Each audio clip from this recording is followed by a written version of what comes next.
नमस्कार साथियों।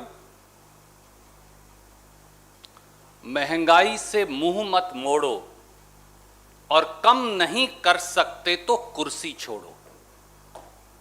आज आम जनता से हम आजाद भारत की सबसे संवेदनहीन और सितमगर सरकार के सरोकार पर बात करने आए हैं। कहते हैं कि जब सत्ता में लूट के किरदार बैठ जाएं तो जनता की आमदनी कम और दिन महंगे हो जाते हैं। आज देश में मोदी सरकार सिर्फ सत्ता की भूख मिटा रही है और 140 करोड़ देशवासियों की आमदनी लूटती जा रही है। वादा था मिनिमम गवर्नमेंट मैक्सिमम गवर्नेंस का, पर हुआ उसके विपरीत, मैक्सिमम गवर्नमेंट जीरो गवर्नेंस। आज देश में भराने का तेल यानी पेट्रोल 100 रुपया पार, खाने का तेल 200 रुपया पार और खाना पकाने का तेल यानी रसोई गैस 850 रुपया पार। ऐसी रही बेशरम और महंगी मोदी सरकार। केंद्रीय भाजपा सरकार ने प्रजातंत्र की परिभाषा ही बदल दी है। जनता को महंगाई की आग में झोंककर अंतिम पंक्ति में खड़े व्यक्ति की आमदनी को मोदी सरकार नोच रही है और बस अपने धन्ना सेठ दोस्तों की सोच रही है। अब तो डायन महंगाई भी भाजपाइयों को अप्सरा सी नजर आने लगी है। पेट्रोल डीजल की लूट के कुछ तथ्य देखें। पहला, आज दिल्ली सहित देश के लगभग 200 शहरों में पेट्रोल 100 को पार हो गया और डीजल 90 रुपया प्रति लीटर को छू गया। 1 जनवरी 2021 से 7 जुलाई 2021 तक ही मोदी सरकार ने पेट्रोल डीजल की कीमतें 69 बार बढ़ाई हैं। दूसरा, अप्रैल 2014 से जून 2021 तक पेट्रोल डीजल की एक्साइज ड्यूटी बढ़ाकर पेट्रोल डीजल की लूट से मोदी सरकार ने, चौंकिए मत, 25 लाख करोड़ रुपया अपनी जेब में, अपने खजाने में डाल लिया है। तीसरा, मोदी सरकार ने 7 सालों में पेट्रोल पर एक्साइज ड्यूटी 258% और डीजल पर एक्साइज ड्यूटी 820% बढ़ा दी है। मई 2014 में जब मोदी जी ने सत्ता संभाली तो पेट्रोल पर एक्साइज ड्यूटी थी 9 रुपया 20 पैसे प्रति लीटर, जो आज बढ़कर हो गई है 23 रुपया 78 पैसे प्रति लीटर। मई 2014 में डीजल पर एक्साइज ड्यूटी थी 3 रुपया 46 पैसे प्रति लीटर, जो अब बढ़कर हो गई है 28 रुपया 37 पैसे प्रति लीटर। साल 2014-15 में जब मोदी जी ने सत्ता संभाली तो एक्साइज ड्यूटी की कलेक्शन सालाना थी 99,068 करोड़ और जो साल अब खत्म हुआ है 2020-21, उसमें पेट्रोल डीजल की एक्साइज ड्यूटी से लूट की कलेक्शन है 4,51,000 करोड़ रुपया। यह अंतर है साथियों। चौथा, अकेले कोरोना काल में ही, कोरोना की महामारी में जब लोग ऑक्सीजन के बगैर सांसें सिसक सिसक कर टूट रही थी, जब परिवारजन मर रहे थे, जब लोग मारे मारे अस्पताल के बेड के लिए फिर रहे थे, तो मोदी जी पेट्रोल और डीजल की एक्साइज ड्यूटी बढ़ा रहे थे। अकेले कोरोना काल में मोदी जी ने 13 रुपया प्रति लीटर पेट्रोल पर और 16 रुपया प्रति लीटर डीजल पर एक्साइज ड्यूटी बढ़ा दी। पिछले 2 महीने की अगर मैं बात करूं तो पिछले 2 महीने में पेट्रोल की कीमत 9 रुपया 81 पैसे प्रति लीटर बढ़ा दी और डीजल की कीमत 8 रुपया 80 पैसे प्रति लीटर बढ़ा दी। साथियों, एक बड़ी रुचिकर चीज आज मैं लेकर आया हूं। कांग्रेस यूपीए सरकार के मुकाबले मोदी सरकार के 7 साल में अंतर्राष्ट्रीय कच्चे तेल के दाम साल दर साल घटते गए और पेट्रोल और डीजल के दाम बढ़ते गए। ये एक चार्ट है जो मैं आपको रिलीज कर रहा हूं 2010-11 से 2020-21 का। इस चार्ट से ये साफ है कि यूपीए के कार्यकाल में जब सरकार हमारी गई तो आखिरी रेट थे 105, औसत थी $105.52 प्रति बैरल, और 2020-21 में यह पिछले 30 साल में सबसे कम होकर रह गया $42 प्रति बैरल। आज 74-75 है, पर औसत साल की मैंने लगाई है तो वो $42 प्रति बैरल है। तो कच्चे तेल के दाम घटते गए और मोदी जी के पेट्रोल और डीजल के दाम बढ़ते गए। मोदी सरकार के चाल चेहरे और चरित्र को एक ही वाक्य में परिभाषित किया जा सकता है, बेरोजगारी और महंगाई से बैर नहीं, प्रगति और तरक्की की खैर नहीं। और इसीलिए आज जब दिल्ली में 100 रुपया लीटर का आंकड़ा पहली बार आजादी के बाद पेट्रोल पार कर गया और डीजल देश में 73 साल में सबसे अधिक ऊंचाई पर 90 रुपया लीटर पहुंच गया, तो हम मोदी सरकार को यही कहेंगे कि कीमतें कम करो या कुर्सी खाली करो। कोई प्रश्न आप पूछना चाहें तो स्वागत है।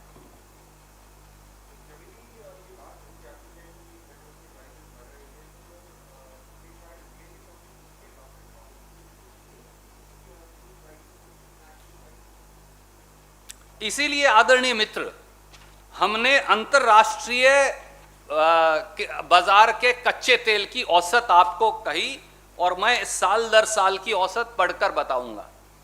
2010-11 में कच्चा तेल कांग्रेस कार्यकाल में था $85 प्रति बैरल, 2011-12 में हो गया $111 प्रति बैरल, 12-13 में $107 प्रति बैरल, 13-14 में $105 प्रति बैरल, 14-15 में जैसे ही मोदी जी आए, याद करिए वो कहा करते थे मेरा भाग्य बड़ा अच्छा है, $84 प्रति बैरल हो रह गया। उसके बाद 15-16 में $46 प्रति बैरल, 16-17 में $47 प्रति बैरल, 17-18 में $56 प्रति बैरल, 18-19 में $69 प्रति बैरल, 19-20 में $60 प्रति बैरल और 20-21 में $44 प्रति बैरल, जो सबसे कम है पिछले 20 से 25 साल में। तो कच्चा तेल कम होता गया और कीमतें बढ़ती गई। इसीलिए भारतीय राष्ट्रीय कांग्रेस ने आह्वान दिया था श्रीमती सोनिया गांधी जी के नेतृत्व में, और 7 जुलाई यानी आज से 17 जुलाई तक वो साइकिल मार्च हो, वो धरने प्रदर्शन हो, अलग अलग किस्म के आंदोलन, हमारे अग्रिम संगठन और प्रदेश कांग्रेस की इकाई हर ब्लॉक हर जिले में इस तेल की मार और महंगाई की मार के खिलाफ कर रहे हैं। हमारा नारा केवल ये है मोदी जी से, कीमतें कम करो या कुर्सी खाली करो। Let me just finish this. Any other question that any friend has? As we are speaking about petrol and diesel price hike and inflation is total now, on the other hand, there's a huge cabinet expansion that is going on. Meeting is happening at the Prime Minister's residence at around 6 p.m. is when the expansion will take place. So, how does the Congress Party see that? आदरणीय साथी, ये मंत्रिमंडल का विस्तार नहीं, ये सत्ता की भूख का विस्तार है। अगर मंत्रिमंडल का विस्तार हो तो वो परफॉर्मेंस के आधार पर हो, गवर्नेंस के आधार पर हो। और अगर परफॉर्मेंस और गवर्नेंस 2 क्राइटेरिया होते तो सबसे पहले तो स्वास्थ्य मंत्री को हटा दिया जाना चाहिए, डॉक्टर हर्षवर्धन जी को, जो हमारी मांग रही है। उसके बाद उससे भी पहले श्री धर्मेंद्र प्रधान को हटाना चाहिए, जिन्होंने पेट्रोल और डीजल की लूट से 25 लाख करोड़ रुपया के बोझ के तले देश की जनता को डाल दिया। जो हमारे खाद्य मंत्री हैं उनको हटाया जाना चाहिए, जिन्होंने देश को इस मोड़ पर लाकर खड़ा कर दिया कि गरीब के लिए खाद्यान्न नहीं पर शराब की डिस्टिलरीज को आप 1 लाख टन के करीब चावल दे रहे हैं जो गरीब के लिए आरक्षित है। और उन सब से पहले वित्त मंत्री को हटाया जाना चाहिए, क्योंकि वो वित्त मंत्री जिन्होंने देश की अर्थव्यवस्था को, जिसे सरदार मनमोहन सिंह जी की कांग्रेस की सरकार 8.5% की जीडीपी बढ़ोतरी दर पर छोड़कर गई थी, उसे घटाकर -8.5% पर ला दिया।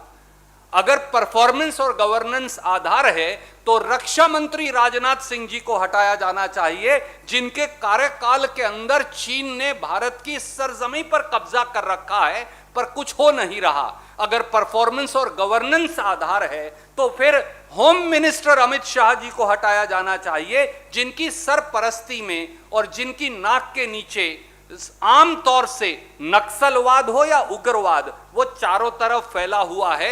और पाकिस्तान जो है उसके बुलंदगी इतनी बढ़ गया, उसका साहस, कि वो हर रोज उग्रवादियों को देश में धकेलते हैं और गृह मंत्री कुछ कर नहीं सकते, उल्टा हर रोज कहीं ना कहीं मॉब लिंचिंग हो रही है।